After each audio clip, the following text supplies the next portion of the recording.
La région de Gao, au cœur du Sahel, est une terre de contrastes et de résilience. Depuis plusieurs années, elle accueille des milliers de personnes déplacées internes et de réfugiés fuyant l'insécurité pour chercher un refuge. Dans ces communautés hautes et sur les sites de déplacement, les défis sont immenses. La précarité économique, la perte des repères et les traumatismes liés au conflit fragilisent les tissus sociaux.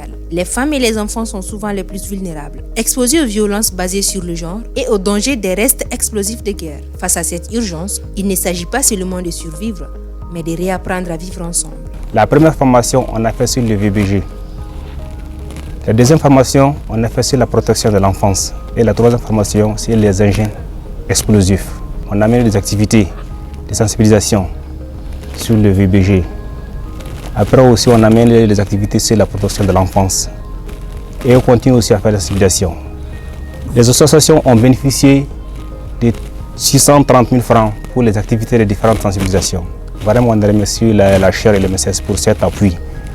Tous ces accompagnements avec HR et AMSS nous ont tellement aidés parce que les formateurs qu'ils ont formés nous ont formé aussi beaucoup vraiment de populations sur les sites.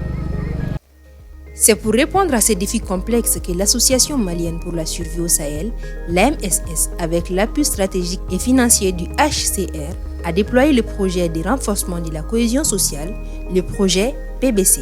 L'approche est profondément communautaire. Depuis janvier 2025, l'AMSS a accompagné la création et la formalisation de 20 associations locales à travers 10 sites de la région. L'objectif ?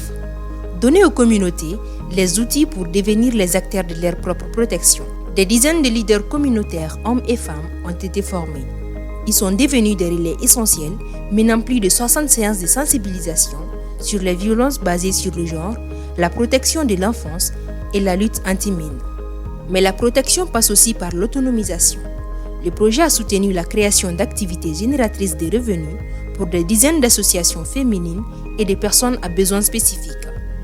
Des jardins maraîchers ont refleuri, des petits commerces ont vu le jour. En parallèle, des milliers de kits scolaires ont été distribués pour ramener les enfants sur les bancs de l'école et le programme innovant Girl Shine a offert aux adolescentes un espace sûr pour développer leur confiance en elles et construire leur avenir.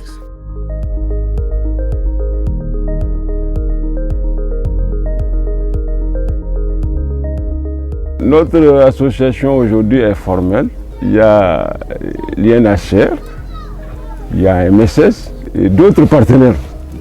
Parce que c'est une famille. Donc toute cette famille de partenaires nous ont vraiment aidés jusqu'à ce que notre association est aujourd'hui formelle.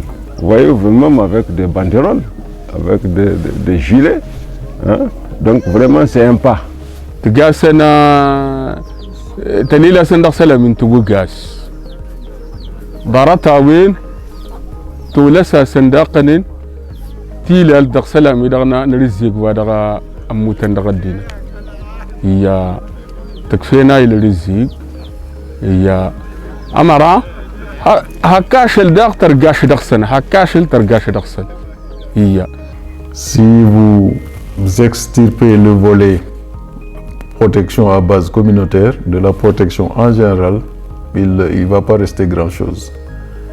Et qui dit protection à base communautaire dit forcément certains aspects, notamment les VBG, violences basées sur le genre, qui dit également protection à base communautaire va parler forcément des enfants, la protection de l'enfance. Mais également, il y a d'autres aspects que AMSS a dû couvrir avec le HR, notamment le volet lutte anti-mine. Vous savez que le Mali fait partie, malheureusement, des pays qui ont connu ces situations de guerre et qui, forcément, laissent un impact sur le terrain.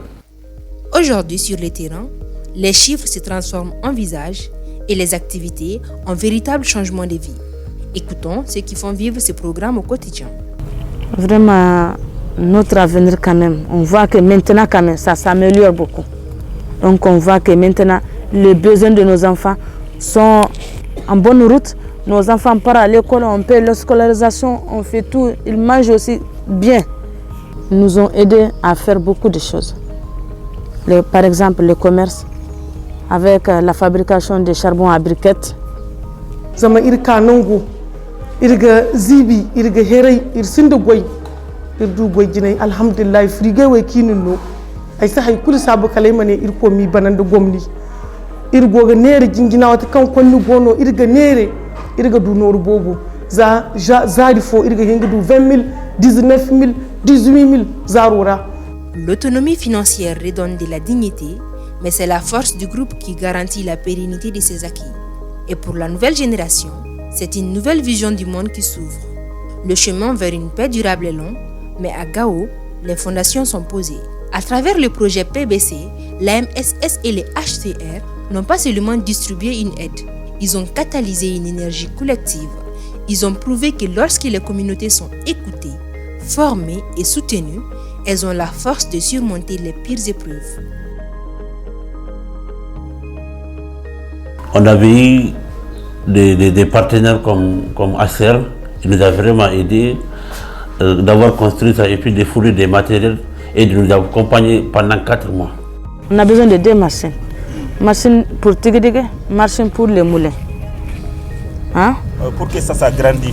On a besoin d'une maison de femmes dans laquelle on va travailler. On va mettre nos trucs dedans. Si les patrons veulent, ils vont venir voir et achètent et ils amènent ça à Bamako. Voilà.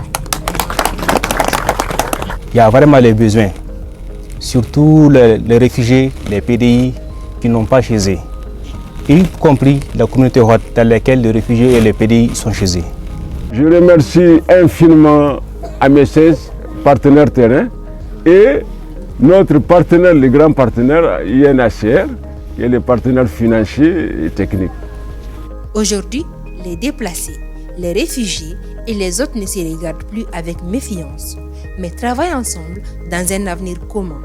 Un avenir où la cohésion sociale n'est plus un concept, mais une réalité vécue chaque jour.